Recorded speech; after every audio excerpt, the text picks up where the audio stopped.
Innal hamdalillah nahmaduhu wa nasta'inuhu wa nastaghfiruh wa na'udzu billahi min syururi anfusina wa sayyiati a'malina may yahdihillahu fala mudhillalah wa may yudlil fala hadiyalah. Asyhadu an la ilaha illallah wahdahu la syarikalah wa asyhadu anna Muhammadan abduhu wa rasuluh allazi la nabiyya ba'dah amma ba'du. Puji dan syukur kita panjatkan kepada Allah Subhanahu wa taala. Alhamdulillah pada kesempatan sore atau siang menjelang sore pada hari ini kita bisa berkumpul di tempat yang insyaallah dimuliakan oleh Allah Subhanahu wa taala dalam rangka pengajian bulanan PC Persis Bojong Loa Kaler juga beserta bagian otonomnya. Ini adalah sebuah kehormatan bagi kami tentunya bisa hadir di sini dan sebuah kebahagiaan bisa bersilaturahim dengan ibu dan bapak sekalian, juga para asatidzah sesepuh Persis yang ada di daerah ini. Bapak Ibu yang dimuliakan Allah Subhanahu wa taala, sebagaimana tadi disampaikan oleh pembawa acara bahwa tema kita hari ini adalah tentang ibadah kurban di masa PMK, ya. Jadi bagaimana kita mensikapi ibadah kurban di masa penyakit mulut dan kuku. Jadi penyakit mulut dan kuku ini adalah virus, ya, yang ada pada sapi, kambing dan hewan lainnya. Kebanyakannya pada sapi, ya, pada kambing sedikit. Sehingga sering disebut juga virus sapi, gitu ya. Jadi sehingga sering juga disebut virus sapi. Gejalanya itu ada, dan ini menular, ya. Jadi si sapi teh si kukuna barorok, mulutnya seperti barusuh gitu, sehingga sapi itu nggak mau makan, ya. Karena sapinya itu nggak mau makan, akhirnya dia bisa sakit sampai mati gitu. Dan yang lebih berbahaya si penyakitnya itu menular. Menular ke siapa? Ke sapi lagi. Ke manusia bisa tidak. Manusia bukan menular jadi sakit sebetulnya. Tapi kalau kita berinteraksi dengan sapi yang dia terkena PMK, kemudian kita melihat lagi atau berinteraksi dengan sapi yang belum kena PMK, itu dia bisa terkena. Karena itu sekarang di peternakan sapi itu diisolasi. Ya, jadi seueur sapi anu isoman enak teh. Isolasi mandiri gitu. Nah, kemudian juga jadi kendala adalah sekarang tidak bebas pergerakan sapi dari daerah ke daerah. Kenapa? Dikhawatirkan membawa penyakit gitu. Makanya ayeuna langki urang ninggal truk sapi di jalan. Padahal tos musim sapi. Oge langki urang ninggal sapi ayeuna anu diical di sisi jalan. Domba diicar di sisi jalan. Margi diawasi ku dinas peternakan. Bahkan sapi-sapi itu sekarang divaksin, Pak, didisinfektan sagarupi jantan anu kamari ka urang gitunya ka jalmi ayeuna ka sato gitu, ya. Jadi kemarin yang kita harus vaksin, kita harus disinfektan, kita harus diisolasi dan lain sebagainya, sekarang giliran hewan, dan hewanna teh sapi dikersakeun teh bade Idul Adha deui gitunya. Ya, makanya kadang-kadang kita suka ada pertanyaan-pertanyaan, tapi memang dah betul ada gitu. Ya. Jadi bukan dibuat-buat, memang betul ada. Sampai di Cirebon itu saya baca berita sapi di Malasker. Gitu ya, sapi di Malasker jalmi mah tos henteu. Gitu ya. Jadi sapi di masker, manusia tidak gitu. Nah, ini bagaimana kurbannya bagaimana gitu ya. Nah, tentu sebelum kita masuk ke bagaimana melaksanakan kurban dengan hewan yang terkena dengan penyakit tersebut gitu ya, tentu alangkah baiknya kita juga kupas tentang hukum-hukum kurban secara umum, ya. Pertama, Bapak Ibu sekalian, tentu dalam ibadah kurban ini ada bukan hanya ibadah dalam arti ritual atau dalam arti amal saja, tetapi ada pesan-pesan tauhid, ya. Karena apa? Kalau kita tarik akar historis dari ibadah kurban ini, ibadah kurban itu adalah akar historisnya dari perjuangan Nabi Ibrahim, ya. Nabi Ibrahim ini kan perjuangan dakwahnya kemudian oleh Allah Subhanahu wa taala diabadikan dalam dua syariat. Pertama syariat haji, kedua syariat kurban.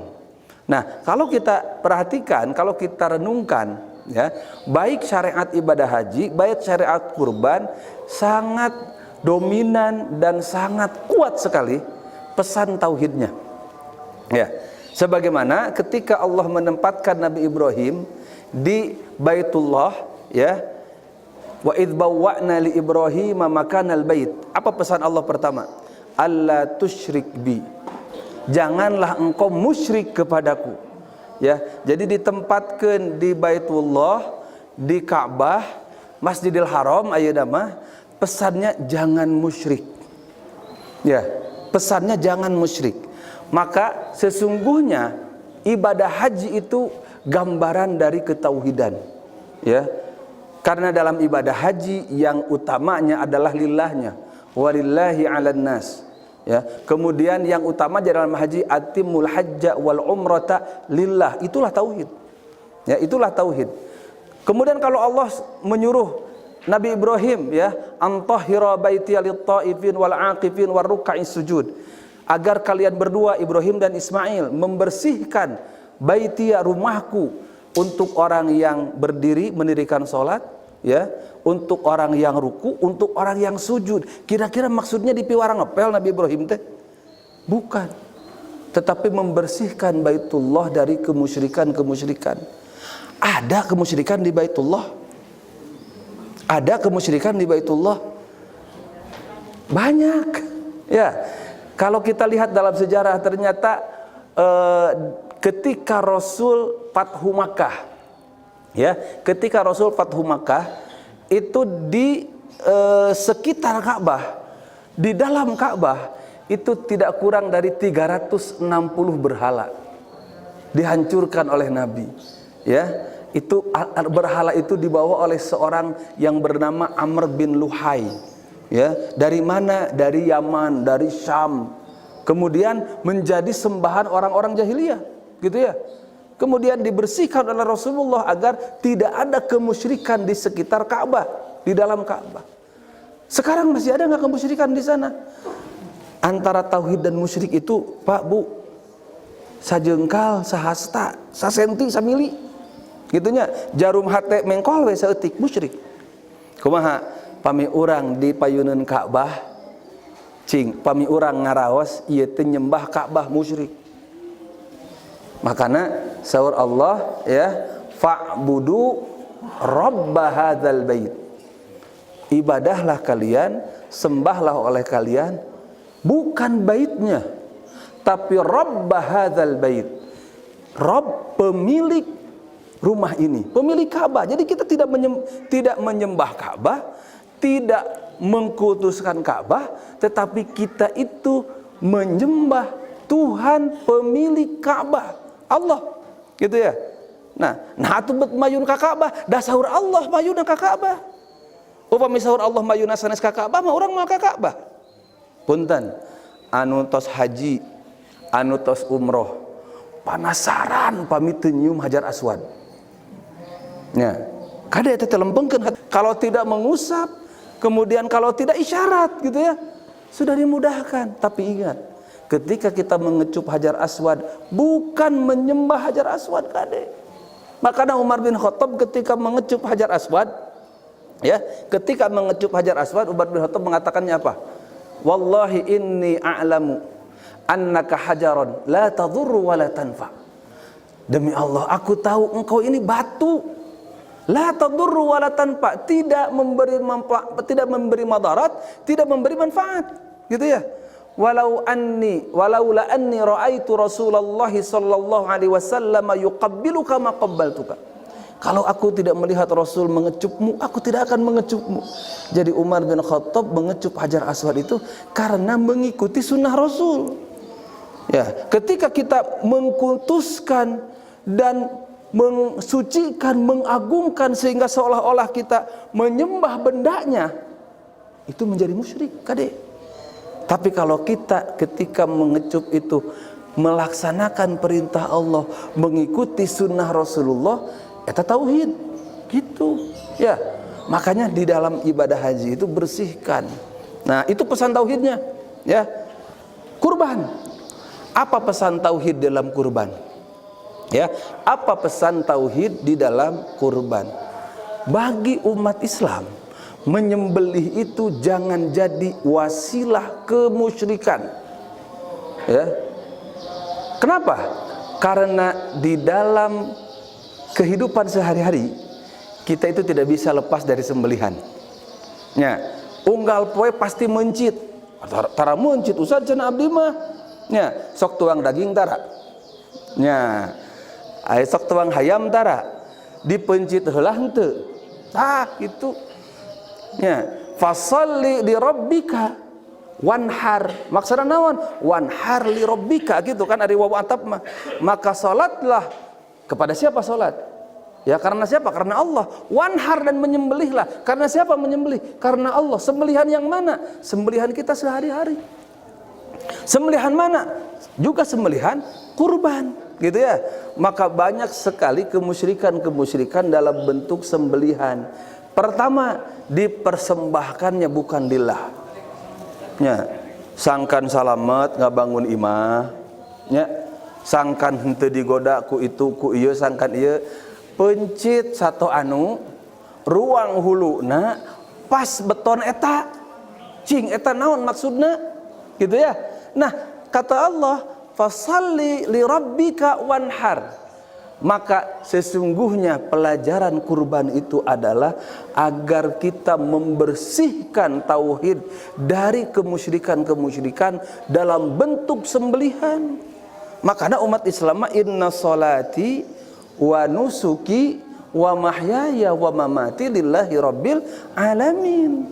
Nah, man shalla salatana ya wastaqbala qiblatana wa akala zabihatana, ya barang siapa yang salatnya seperti salat kami, menghadap kiblatnya seperti menghadap kiblat kami, dan memakan sembelihan seperti sembelihan kami, maka dia berarti orang muslim, maka berarti dia harus dilindungi. Itu menunjukkan bahwa sembelihan ini merupakan salah satu indikator, merupakan salah satu unsur dalam kehidupan yang rentan terkontaminasi oleh kemusyrikan, dan bagi kita jangan sampai terkontaminasi oleh kemusyrikan. Itu pesan ibadah kurban. Jadi ketika Allah memerintahkan Nabi Ibrahim menyembelih putranya, ya, ketika Allah memerintahkan Nabi Ibrahim menyembelih putranya Nabi Ismail, kata Nabi Ibrahim kepada Nabi Ismail, ya bunayya inni ara fil manami anni azbahuka fanzur madza tara. Wahai anakku, aku melihat di dalam mimpiku aku menyembelihmu, bagaimana menurutmu? Kabayangkeun lamun Ismail teh urang suka mulia, Pak ngimpi atuh Pak lah tong dianggap atuh gitunya, ngimpi atau tong dianggap nya aya bapak mencit budak gitu kan gitu. Ternyata Nabi Ismail itu cerdas, ya, mimpinya seorang nabi itu wahyu. Kata Nabi Ismail kepada bapaknya, lakukanlah apa yang diperintahkan, maka engkau akan mendapatku termasuk orang-orang yang sabar. If'al ma tu'mar satajiduni insyaallahu minas sabirin. Lakukanlah apa yang Allah perintahkan. Nah, maka ketika Allah memerintahkan Nabi Ibrahim menyembelih Nabi Ismail, apakah Allah mengharapkan daging Ismail, darah Ismail? Bukan. Tapi menguji sejauh mana ketauhidan Ibrahim. Dan di antara tanda ketauhidan itu, diperintah apapun oleh Allah dia pasti siap. Ternyata ketika siap diperintahkan oleh Allah, da Allah mah teu butuh daging Ismail, da Allah mah teu butuh darah Ismail. Makanya diganti oleh Allah, fafadainahu bidzabhin azim, diganti dengan binatang sembelihan. Pertarosan salajengna ari Nabi Ibrahim nalika diparentah ku Allah pikeun mencit Ismail, terang bakal digentos ku domba? Henteu kade. Upami terang bade digentos ku domba, janten henteu taat eta teh. Kitunya. Matakna Pak Bu upami ka budak ieu ngadidiknya, awas engke dikios cingnya eta teh kade. Nya. Kita lamun teu budak teh si mamah magretak sama hungkul biasa ka magredeg ieu kitu nya. Cing nya teh ngarah budak engke nya taat ka ibu, nya taat ka bapak gitu ya. Kalaupun nanti kita kasih bonus, kita kasih pemaafan dan lain sebagainya, itu di luar gitu ya. Nah, hadirin ikhwatul iman, ini adalah pesan tauhid dari ibadah kurban. Ya. Nah, ibadah kurban itu ada beberapa penyebutan. Kadang disebut kurban. Jadi di kita kebanyakan memakainya kurban. Kurban ini dari bahasa Arab ya, tina qaruba ya, qarraba, yuqarribu gitu ya.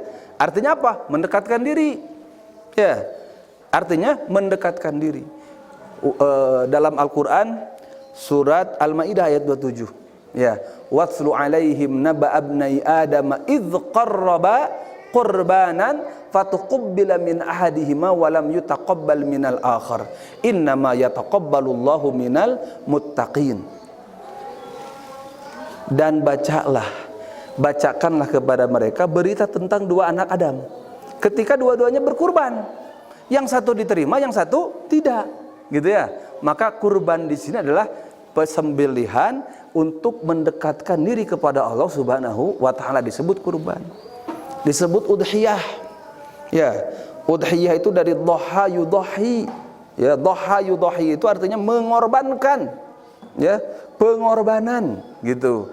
Ya, maka disebut juga dalam fikih kebajakannya udhiyah. Nah, maka disebut nanti Idul Adha. Kenapa? Karena itu hari raya kurban. Ya, pami Ramadan disebut Idul Fitri. Nah, Idul Fitr itu kita sering menerjemahkan kembali kepada fitrah. Sanes harusnya mah. Sanes. Id hari raya, Fitr buka. Kenapa disebut hari raya Idul Fitri? Karena itu bertepatan dengan buka saum. Sebelumnya 1 bulan penuh, gitu ya. Sebelumnya 1 bulan penuh kita saum, kemudian mulai hari itu buka. Tidak harus saum lagi. Karena pertama hari tanggal 1 itu tidak boleh saum, haram. Ya, yang kedua, tidak ada saum 1 bulan penuh wajib kecuali bulan Ramadan. Ya, kecuali bulan Ramadan. Maka disebut Idul Fitr. Tapi salah satu arti fitr itu kaitannya dengan fitrah. Maka kurang sok dikaitkan karena kembali fitri, kembali suci gitunya. Teu naon kan urang kudu apal.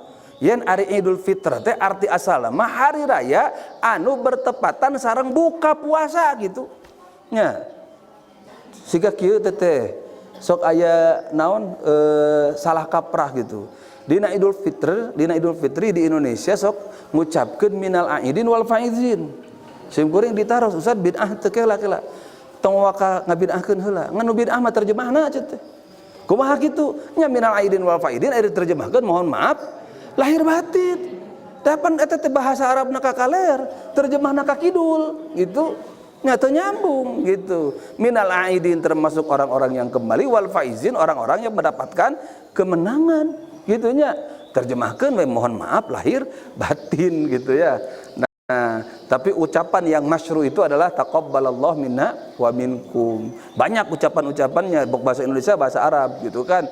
Kan sama seperti kita mengucapkan selamat hari raya Idul Fitri. Teu aya hadisna teh kenging teu, itu bagian dari muamalah sehari-hari gitu. Itu bagian muamalahnya. Asal jangan kita menganggap selamat hari raya Idul Fitri itu mansus masyru dari Rasulullah SAW. Ya, jadi doanya gitu, ucapannya itu. Doanya apa? Doanya taqabbalallahu minna wa minkum. Nah, selanjutnya Idul Adha juga sama begitu. Jadi kenapa disebut Id? Id itu hari raya. Kenapa disebut Adha? Karena hari raya bertepatan dengan menyembelih kurban. Disebut juga nahar. Nah, di surat Al-Kautsar, fasholli li rabbika wanhar. Ari nahar itu adalah nuhur atau nahar itu adalah bagian leher yang tempat menyembelih. Itu nahar disebut nate. Gitu ya. Sehingga tempat menyembelih di Mina disebutnya manhar. Ya, manhar itu artinya apa? Tempat menyembelih gitu ya. Maka disebut nahar. Nah, itu secara bahasa ya. Nah, adapun secara istilah yang dimaksud dengan kurban dalam fikih sering disebut dengan udhiyah, kita hari raya yang disebut dengan Idul Adha, itu adalah sembelihan yang dilaksanakan pada hari yang sudah ditentukan. Ya, yaitu hari 10 Zulhijjah, hari Idul Adha. Kemudian hewannya juga sudah ditentukan dengan niat taqarrub ilallah. Itu yang dimaksud dengan kurban, hewan atau sembelihan kurban.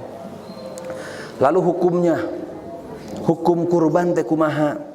Tadi murangkalih ngaoskeun surat Al-Hajj ayat 30 genepnya. Ini juga sering dijadikan salah satu dalil umum ya tentang kurban. Allah berfirman, a'udzubillahi minasyaitonirrajim, wal budna ja'alnaha lakum min sya'airillah lakum fiha khair. Wal budna, dan unta. Ya, di antara bahasa unta itu kan al-budn, atau disebut juga dalam hadis al-badanah. Wal budna, dan unta ja'alnaha lakum, kami jadikan untuk kalian min sya'airillah, termasuk syiar-syiar atau tanda-tanda kebesaran Allah Subhanahu wa taala, lakum fiha khair, bagi kalian fiha, pada unta itu ada kebaikan. Ya, apalagi kalau kita kaitkan dengan firman Allah, afala yanzuruna ilal ibli kaifa khuliqat wa ilas samai kaifa rufi'at. Perhatikan bagaimana unta diciptakan. Banyak sekali pelajarannya. Ya, tapi di sini disebutkan fazkurusmallah 'alaiha, maka sebutkanlah nama Allah 'alaiha ketika menyembelihnya, shawab, dalam keadaan berbaris. Jadi mencit onta mah teu kedah digolerkeun, bariskeun we nya. Pami aya nu kantos ka manhar ninggal nya, di manhar ayeuna mah tos teu aya deui di mina teh manhar teh nya. Saep ku ieu ayeuna mah ngalih sok di ieu teh di Kaqiyah nya, pami domba mah di Sauqiyah. Di mana teh? Di Mekah. Sanes di Sukamulya sanes gitunya. Nah, jadi unta itu biarkan berdiri, kemudian ces gitu ta. Bagian leher yang bawah, bukan yang atasnya. Moal kahontal nu atas mah. Gitu ya, yang bawah digitu aja. Nanti dia jatuh sendiri, bager onta mah. Nya, kabayangkeun upami ku urang kedah dibebeutkeun heula. Nya, cobi sapi cobian siga kitu. Ngamuk atuh. Nya, ngamuk sapi mah, onta mah henteu. Nya. Onta mah. Itulah Allah menciptakan unta itu demikian. Makanya kata Allah di sini, ya fa idza wajabat junubuha, jika sudah berbaring untanya tersebut, sudah kalian urus, fakulu minha, maka makanlah. Wa at'imu, beri makan kepada orang lain. Jadi kita boleh memakannya, boleh memberikan makan kepada siapa? Al-qani al-mu'tar, kepada orang yang membutuhkan. Kadzalika sakharnaha lakum, demikianlah kami mudahkan, ciptakan unta itu seperti itu. Lakum, bagi kalian, la'allakum tashkurun, agar kalian bersyukur. Ini dalil umum. Dalil umum juga yang mana tadi? Fashalli li rabbika wanhar. Itu dalil umum juga, ya. Meskipun wanhar di sana kalau coba baca kitab-kitab tafsir, banyak yang menafsirkan bukan khusus untuk kurban. Ya. Jadi inna a'tainakal kautsar, kami telah memberikan kepada kalian nikmat yang besar. Al-Kautsar ditafsirkan juga nama sungai di surga yang lebih manis dari madu, lebih putih daripada susu. Diberikan kepada siapa? Ya, kepada orang yang salat. Ya, fasalli li rabbika wanhar, karena Allah memberikan nikmat yang banyak di dunia ini, dan nanti di akhirat Allah memberikan kepada kalian itu surga. Di surga itu ada telaga Kautsar. Maka kata Allah, kamu sholatlah untukku dan menyembelihlah untukku. Sembelihan itu bisa berarti khusus, bisa berarti umum. Nah, kemudian dalam hadis, ya, dalam hadis, misalkan dalam hadis yang diriwayatkan oleh Imam Bukhari dan Muslim, ya, an Anas bin Malik radhiyallahu anhu, anna Nabiyya sallallahu alaihi wasallam kana yudhi bi kabshaini amlahaini aqranain. Nabi adalah menyembelih atau berkurban dengan dua kabsyah, dengan dua kibas. Apa? Kambing yang gemuk, gitu ya. Dan amlahaini aqranain, gemuk dan aqranain, bertanduk. berarti jalu, gitunya, berarti jalu. Ya. Wa yusammi wa yukabbir, ketika menyembelihnya mengucapkan bismillah dan mengucapkan takbir. Wa yad'u rijlahu ala sifahihima, dan Nabi meletakkan kakinya di dahi si kambing tersebut. Wa fi lafdzin dzabahuma biyadihi, Nabi menyembelih dengan tangannya sendiri. Makanya ada yang mengatakan menyembelih itu kalau bisa oleh sendiri. Ya, oleh sendiri kalau bisa. Boleh nggak oleh orang lain? Boleh, gitu ya. Boleh oleh orang lain juga. Kalau kita tidak bisa, gitu ya. Karena tong boro memencit sapi, mencit hayam oge pingsan, gitunya. Kan aya anu ninggal getih teh pingsan, gitunya. Nah, itu di antara dalil tentang syariat kurban. Lalu kurban ini hukumnya apa? Hukumnya apa? Kurban ini pendapat paling kuat hukumnya sunnah muakkadah. Sunnah muakkadah. Sunnah tapi ada penekanan. Jadi ada sunnah itu apa? Sunnah itu adalah kalau dilaksanakan dapat pahala, kalau tidak dilaksanakan tidak dosa, begitu. Ya. Jadi sunnah itu kalau dilaksanakan dapat pahala, kalau tidak dilaksanakan tidak dosa. Berarti sunnah teh amal keun, tinggal keun. Amal keun kade. Nya. Di urang masuk dibalik. Ari sunnah teh tinggal keun, keun bae da teu dosa ieu teu dilaksanakeun ge. Siga makruh. Ari makruh amal keun, tinggal keun. Tinggal keun. Di urang mah makruh teh jadi amal keun gitu. Ngajibatkeun rokok, perasi perintah ngarokok. Gitunya, dosa ngarokok. Teu naon mah ngapek ada koma, ngan sadar eta teh makruh gitu unggul. Gitu. Ya. Jadi itu kalau sunnah amal keun. Nah, sunnah muakkadah itu apa? Jadi, ieu mah bahasa lempengna bahasa Sunda lomakna lah. Kalau sunnah itu kalau dilaksanakan dapat pahala, tidak dilaksanakan tidak dosa. Ya. Lamun sunnah muakkadah mah dilaksanakan dapat pahala, tidak dilaksanakan kacida. Ya. Kacida teu dilaksanakeun teh gitu. Memang dosa mah henteu, ngan asa ku kacida gitu. Ya. Nah, kenapa? Kan kata Nabi, man wajada sa'atan, barang siapa yang mempunyai sa'ah. Sa'ah itu apa? Keleluasaan. Mampu kurban, gitu ya. Tapi walam yudahi, tidak kurban, fala yaqrabanna musallana, cingcinglah tong deket ke musala sunnah, geuleuh ningalina ge ari sapedah sabaraha puluh juta, usum batu ali puluhan juta, gitunya, mobil boga, motor boga, ari kurban teu bisa. Asa geuleuh ningalina ge gitunya, kacida ari teu boga mah teu nanaon. Ieu mah gaduh, gitunya, gaduh, usum batu ali sabaraha batu ali 50 juta, peser. Ya, usum goes sabaraha ieu goes. Da sapedah teh langkung awis ti apaan saatu? Nya, dia peser gitunya. Ari kurban, nah teu kurban gitunya. Ada sunnah ieu. Nah, da itu mah teu sunat-sunat acan nu tadi mah. Batu ali mah teu sunat-sunat acan gitunya. Nah, makanya sunnah muakkadah itu kalau dilakukan dapat pahala. Kalau tidak dilakukan dengar gampang pahamna lahnya asa ku kacida gitunya. Cek Haji Roma Irama teh mah terlalu gitu. Ya, makanya kata Nabi jangan dekat-dekat ke musolaku, tapi tidak ada keterangan dosa atau azab bagi orang yang tidak kurban, tidak ada. Makanya kurban itu tetap sunnah. Di antara dalil sunnah kan kata Nabi dalam hadis lain, apabila masuk gitu ya, idza raaitum hilal Dzulhijjah, jika kalian sudah melihat hilal Dzulhijjah, berarti tanggal 1 Dzulhijjah. Wa arada ahadukum an yudahhiya, dan salah seorang dari kalian bermaksud untuk berkurban, maka kata Nabi falyumsik an sya'rihi wa adfarihi, tahan katanya, jangan memotong rambut dan kukunya. Kata wa arada itu berarti menunjukkan sunnah bukan wajib. Kumaha tuh hukumna potong kuku, potong rambut? Tidak potong kuku dan tidak potong rambut itu sunnah. Jadi tidak syarat. Jadi aya nu kurban tapi kamari satacan kurban dicukur teu sah henteu. Sah tetap. Cuman dia tidak melaksanakan sunnah menahan, memotong rambut dan memotong kuku gitu ya. Nah, ada lagi yang berpendapat bahwa kurban itu disyariatkan, disunnahkan itu sekali seumur hidup, siga haji. Gitunya. Matakna seueur anu beunghar, anu gaduh tapi teu kurban. Ketika ditanya, "Pak, kenapa tidak kurban?" "Pak Haji, kunaon teu kurban?" "Pan atos Pak Haji mah tahun ti payun kapungkur tos lami, kanggo naon kurban wae." Itu katanya begini, ini ada nggak tahu, mungkin ini mah hoax atau Israiliyat atau anekdot atau apa. Jadi begini katanya.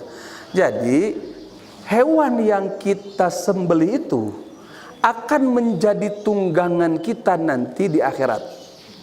Jadi lamun urang mencit domba, engke eta domba teh di akhirat ditumpakan ku urang mentas sirotol mustaqim. Kan gitu.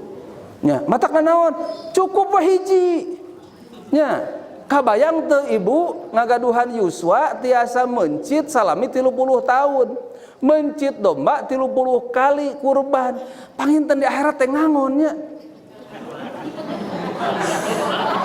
Upami orang memahami, nah gitu leres. Tapi kan yang kita tunggangi itu bukan hewannya, tapi amal solehnya, ketakwaannya, ketauhidannya. Itu yang pertama pemahamannya. Yang kedua, ada hadis mengatakan, kata Nabi, ala kulli ahli baitin fi kulli amin udhiyatun. Ya, disyariatkan, disunnahkan kepada setiap penduduk rumah setiap tahun. Jadi kurban itu setiap tahun kade. Oh cenah aya wae kurban unggal tahun bosan. Gitu ya. Jangan ada. Ya. Bahkan alhamdulillah kalau di kita itu ya, kalau di kita itu sangat antusias menyambut kurban. Tadi Ustaz Jejen ngaharewos ka abdi sareng Ustaz Jajang. Ustaz di dieu mah cenah cabang sapa cabang Bojong Loak Kaler 70 cenah. Alhamdulillah. Benten sakedik sareng di Marga Asih. Da 80 di Marga Asih. Gitu. Gitu. Ya. Jadi itu alhamdulillah menunjukkan apa? Antusias. Gitu ya. Kadang-kadang kan di kita banyak orang yang kalau kita lihat dia tidak mampu gitu.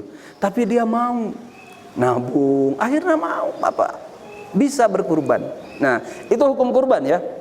Jadi hukumnya adalah sunnah muakkadah dan syariat sunnahnya ini ada setiap tahun, bukan sekali seumur hidup seperti haji. Kalau haji jelas hadisnya, ya jelas hadisnya. Jadi kata Nabi itu lauqtu na'am la wajabat wa lamastata'tum. Kalau aku katakan bahwa haji itu wajib setiap tahun, pasti wajib dan kalian tidak akan mampu haji tiap tahun gitu. Maka haji itu sunnah, wajib tapi bagi yang mampu dan sekali seumur hidup.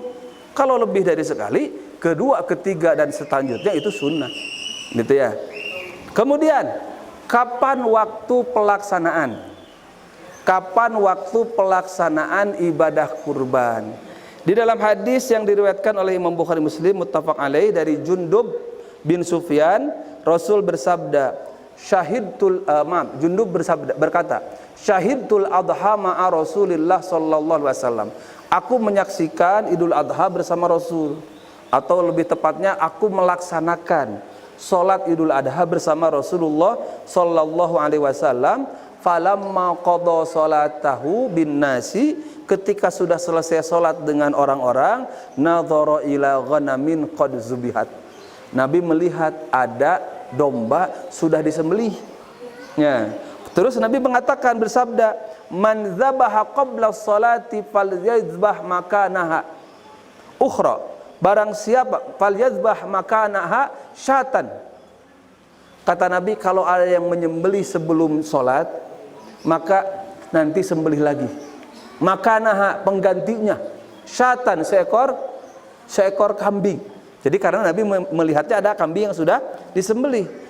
Tapi waman lam yazbah falyazbah ala smillah. Kalau ada yang belum menyembelih, maka menyembelihlah atas nama Allah Subhanahu wa ta'ala, atau dengan nama Allah Subhanahu wa ta'ala. Jadi waktu menyembelih kurban itu adalah tanggal 10 Zulhijjah. Kapan? Subuh? Bukan. Setelah sholat Idul Adha. Boleh enggak sebelum sholat Idul Adha? Kalau disembelih sebelum sholat Idul Adha, jadi botram, bukan kurban. Ya, jadi kalau Idul Adha, kalau kurban disembelihnya sebelum sholat. Makanya di Idul Adha disunahkan sebelum sholat tidak makan dulu. Itu menunjukkan apa? Bersegera, enggalkan, gitu ya. Kenapa? Karena setelah sholat akan menyembelih. Kalau di Idul Fitri sebelum sholat disunahkan makan dulu, ya. Kenapa? Karena di Idul Fitri ini ada zakat fitrah. Zakat fitr ini harus dibagikan sebelum sholat, gitu ya. Kalau setelah sholat baru dibagikan zakatnya, maka jadi sodakoh biasa. Wiosnya dimusikan ku suara hujan. Kita teruskan. Jadi waktunya itu adalah pada tanggal 10 Zulhijjah. Mangga sendalna di ieu heula. Beli aya nu kabasan. Bapak tiasa majeng, Pak. Beli baseuh mah.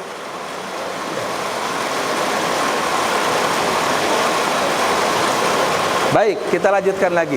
Nah, jadi waktunya itu adalah setelah sholat Idul Adha. Kalau tidak bisa dilaksanakan tanggal 10, ya, maka boleh dilaksanakan tanggal 11, 12 dan 13, yaitu pada Ayyamut Tasyriq, ya. Kemudian, nah ini yang ada kaitannya dengan PMK. Ya, yang ada kaitannya dengan PMK apa? Kriteria hewan kurban. Pertama, yang boleh dikurbankan itu tidak semua hewan. Yang boleh dikurbankan itu pertama unta, kedua sapi, ketiga kambing. Tidak boleh kurban ayam. Meskipun ayah hadisna lamun salat Jumat cenah baris kalima siga korban enog. Gitunya. Nah, jadi kalau misalkan datang sholat Jumat yang pertama seperti kurban unta, datang sholat Jumat yang kedua seperti kurban sapi, ketiga seperti kurban kambing, keempat seperti kurban ayam, berarti menang korbanku hayam, eta mah korban perasaan. Ya, teu aya. Ya, karena kalau kurban yang tanggal 10 Zulhijjah yang ada kaitannya dengan udhiyah pada Idul Adha itu hanya 3 hewan. Unta dengan berbagai jenisnya. Karena unta itu banyak, ya. Di dalam bahasa Arab disebut na'am, disebut ibil, disebut baden, disebut jamal. Itu menunjukkan sebetulnya jenis-jenisnya. Ya. Kambing itu ada ghanam, ada syad, ada maiz, ada dha'n. Itu menunjukkan jenisnya. Sehingga diurang, aya embe, aya kambing, aya biri-biri, aya domba, aya embe kacang. Itu kan semuanya jenis kambing. Itu apapun yang termasuk keluarga kambing boleh dikurbankan. Sapi juga sama.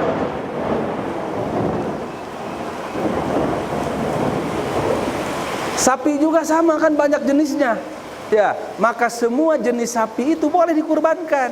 Nah, termasuk ada yang mengkiaskan atau bukan mengkiaskan, menganggap satu rumpun dengan sapi itu apa?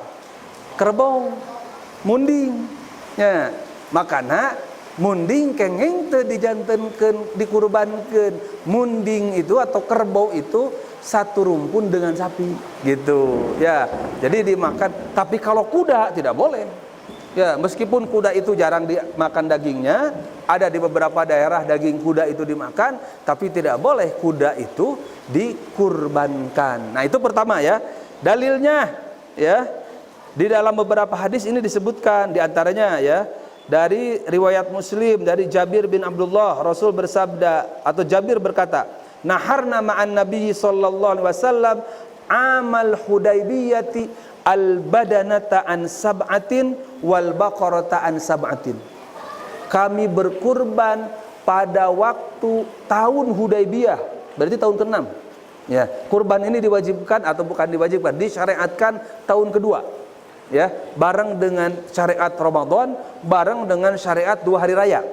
Nah, sedangkan kejadian Hudaybiyah itu pada tahun ke-6.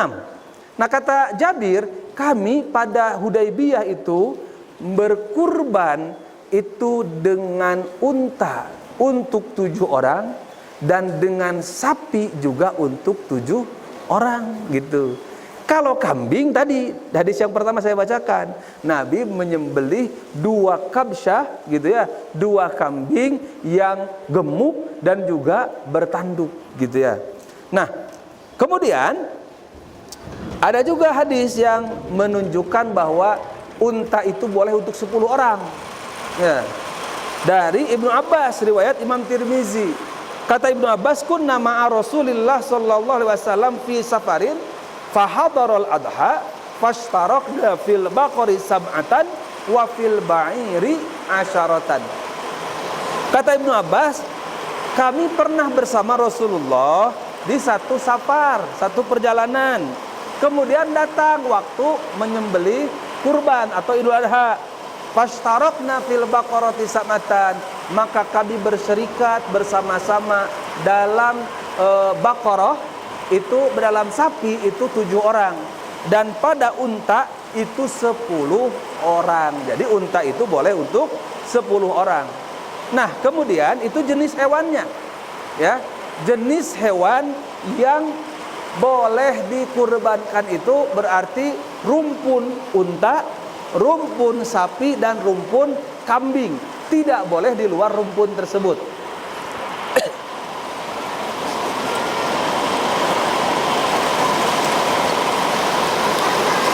Selanjutnya, unta yang disembelih itu harus cukup umur. Ya, atau kambing, sapi yang disembelih itu harus cukup umur. Tidak boleh terlalu muda, tidak boleh juga terlalu tua, gitu ya.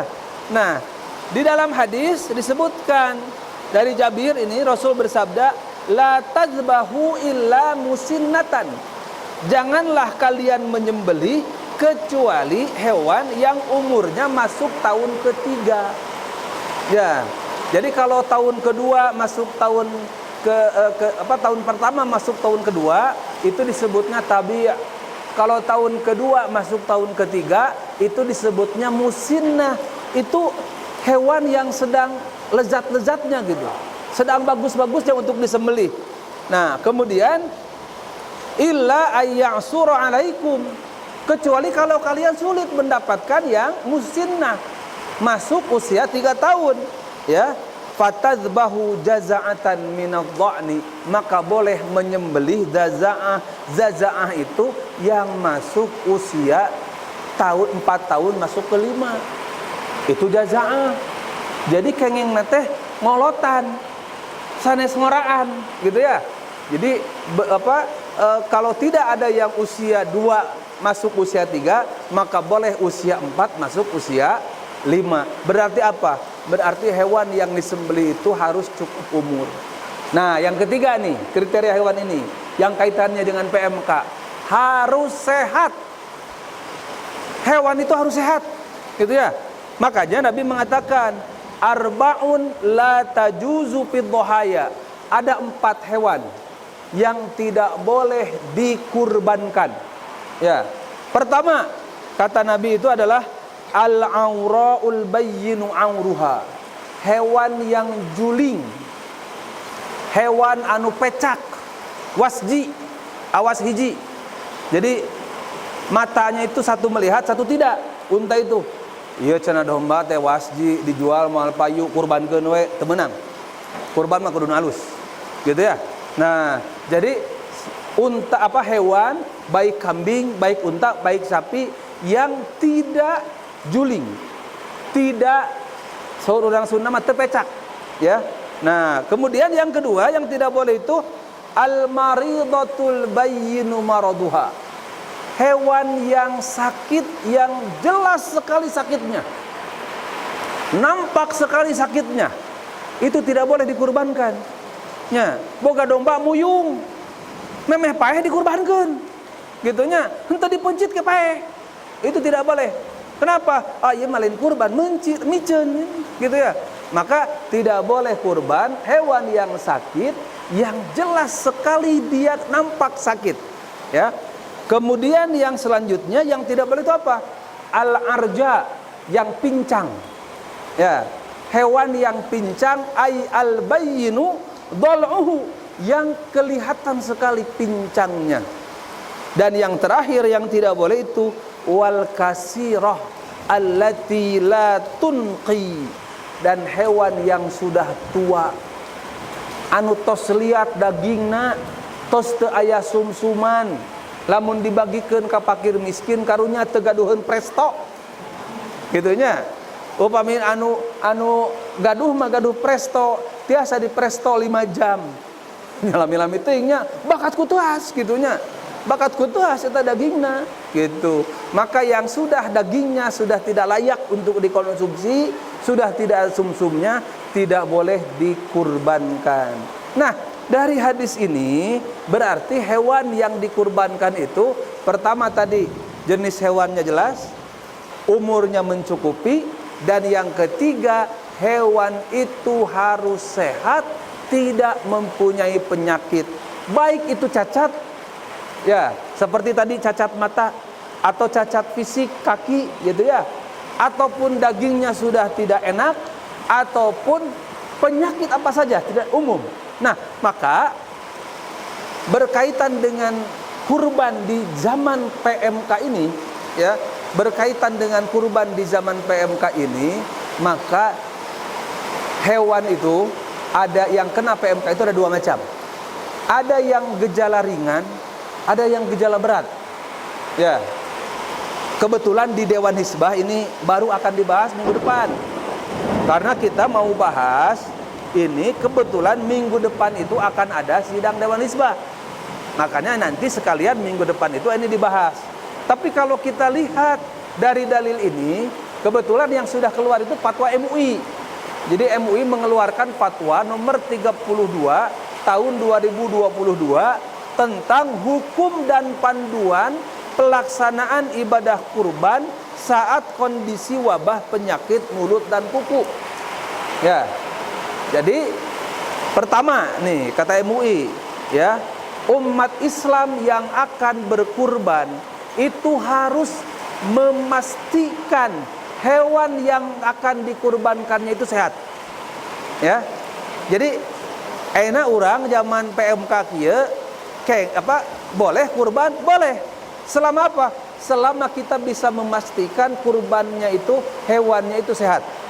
Kemudian yang selanjutnya, apabila di dalam hewan yang akan disembelih itu terdapat penyakit PMK tadi, mulut dan kuku, jika gejala ringan, ya, gejala ringan tidak nampak, ya, maka itu masih boleh dikurbankan.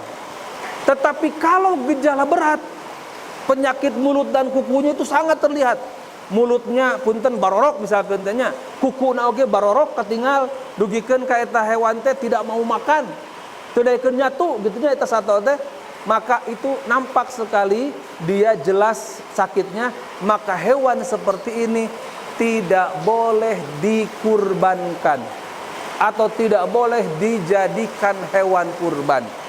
Nah, makanya Pak Bu, udah orang mah biasa sapinya, dagingnya seueur, silahkan selama sapi yang kita kurbankan itu jelas dan yakin dijamin sehat, maka kita boleh, gitu ya.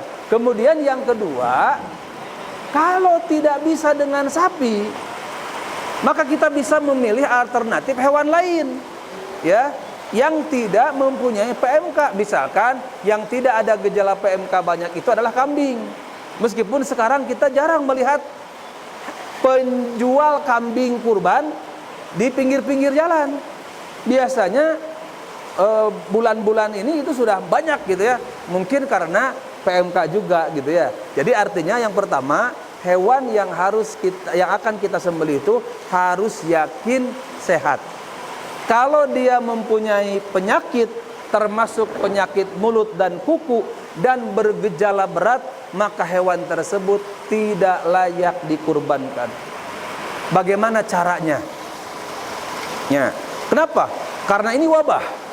Wabah ini kan nanti membatasi pergerakan. Ya, membatasi pergerakan. Maka kalau membawa hewan kurban dari tempat pemeliharaannya, dari kandangnya ke tempat penyembelihan, itu dipastikan aman, tidak menyebarkan penyakit dan tidak menjadikan hewan itu sakit, maka itu boleh. Ya, misalkan tadi Ustaz Andri di dia aya sabaraha jamaah, kan biasa jamaah 1 di mana, jamaah 2 di mana gitu. Nanti sapinya sekarang di mana? Oh, sapinya masih di Sumedang. Oh, sapinya masih di Lembang. Oh, sapinya masih di Pamengpeuk. Upami engke nyandak sapi ka dieu teh moal matakpi madarateun, maka mangga.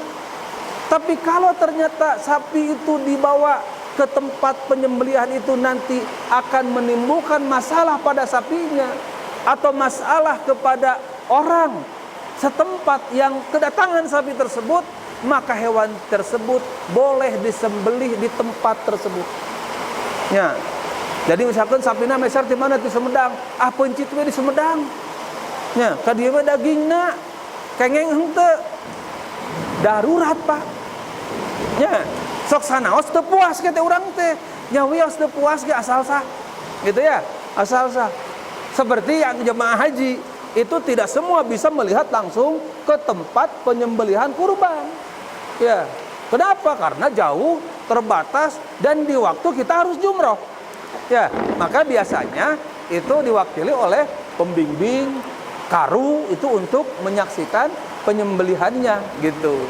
Nah, jadi intinya kurban di masa PMK ini harus terjamin kesehatan dan keselamatannya. Kesehatan hewan yang akan dikurbankan dan keselamatan dalam pelaksanaannya. Nah, jika ada kedaruratan, maka sesuai dengan kaidah ad-daruratu tubihul mahdurat, ad-daruratu tuqaddaru ma ubiha lid-darurati tuqaddaru biqadariha la yukallifullahu nafsan illa wus'aha, maka laksanakanlah kurban itu sesuai dengan kemampuan dan sesuai dengan yang paling memungkinkan. Gitu ya. Jadi nanti nih misalkan di cabang Bojong Loa Kaler ini, itu harus dipastikan dulu sapi yang kita beli itu sehat. Harus dipastikan dulu. Jangan sampai sapi itu mempunyai PMK. Nah, contoh simkuring jadi marga asih terus pesan sapi di Lembang. Gitunya, tekeng yang ditinggal kan itu. Nah, isolasi. Bilih naon, bilih encan dipencit, gering. Sapina, gitu ya. Nah, jadi hanya dilihat perwakilan, kan biasanya rame jamaah hoyong nyirian hoyong ninggal ka ditu nya abdi do ieu bari dicabakan sapina teh teu kengeng dicabakan ayeuna mah Pak gitunya. Nah, kenapa? Karena tadi ada madarat, ada penyakit gitu ya. Maka harus dipastikan sapi yang akan kita sembelih sehat. Yang kedua, perpindahan sapi dari tempat, dari kandangnya ke tempat penyembelihan juga dipastikan aman, gitu ya, dipastikan aman. Kalau tidak aman, maka sembelihlah di tempat yang aman, insya Allah sah, gitunya. Apalagi di persisma kan tadi menyembelih itu kalau bisa oleh kita sendiri, jangan oleh orang lain. Kalau bisa, kalau tidak wakilkan. Ya, tapi kita boleh menyaksikan. Cing upami orang kurban ku orang teu disaksikeun sah teu? Sah. Ya sah. Nah, termasuk ketika kurban nih. Kita suka melihat yang kurban itu ditulis nama dina sapina teh. Nya, Deden tempelkeun dina sapi atau namina teh tujuhan, Deden, Dadan, Didin, Dudun. Misalkan teh gitunya. Ditempelkeun begitu, pencit begitunya. Cing upami teh dinamian kitu sah teu? Sah, tekedah. Jadi sigana teh bisi malaikat lepat nyatet. Gitunya. Bilih malaikat lepat nyatet, sok cenah urang tulisan heula di dieu, engke bisi bingungun, ieu sapi saha, ieu sapi saha, ieu sapi saha. Moal malaikat mah tara patuker amplop. Tara malaikat mah jalma anu sok pahili mah gitu ya. Nah, inilah Bapak Ibu sekalian, maka terkait dengan PMK ini yang menjadi yang berkaitan itu adalah hadis yang tadi. Jadi sapi yang dikurbankan itu harus benar-benar sehat, dan juga prinsip-prinsip kemadaratan yang ketika dalam keadaan darurat maka dilakukan sesuai dengan kemampuan kita. Demikian juga dalam pelaksanaan kurban. Ya, kita berharap, kita berdoa, mudah-mudahan meskipun dalam kondisi seperti ini, ya, kita tetap bisa melaksanakan kurban seperti biasa. Ya, mudah-mudahan sapinya tiasa dicandak ka Bojong Loa Kaler, tiasa dipuncit di dia, bari eta teh aman gitunya, henteu mata ngabadaratkeun ka anu aya. Itulah mungkin terkait dengan PMK. Yang terakhir sekali ya, tentang pembagian daging kurban. Saya tidak akan bacakan hadisnya. Pertama, daging kurban itu sedekah. Ya. Nabi pernah melarang orang yang kurban menyimpan daging kurban lebih dari 3 hari. Tapi setelah itu oleh Nabi dibolehkan. Ya, kata Nabi, sekarang makanlah, kemudian berbekallah, kemudian menyimpanlah. Ya, fakulu watazawwadu waddahiru. Itu ketika yang kurban sudah banyak. Ketika yang kurban sudah sedikit, kata Nabi, tidak boleh ada daging kurban lebih dari 3 hari. Kemudian kurban itu, yang kurban boleh ngambil. Yang kurban boleh ngambil dari kurbannya, tapi tidak boleh ngajual. Nya, kulitna diical kudu kurban teh. Daging artosna hasil penjualan dicanak ya oleh orang yang kurban, itu tidak boleh. Ya, tidak boleh. Tapi kalau kulitnya itu dibagikan ke fakir miskin, ku fakir miskin tibatan dipotongan, mending we dijual, bagikan duitna kengeng. Ya, ieu mah heureuyna.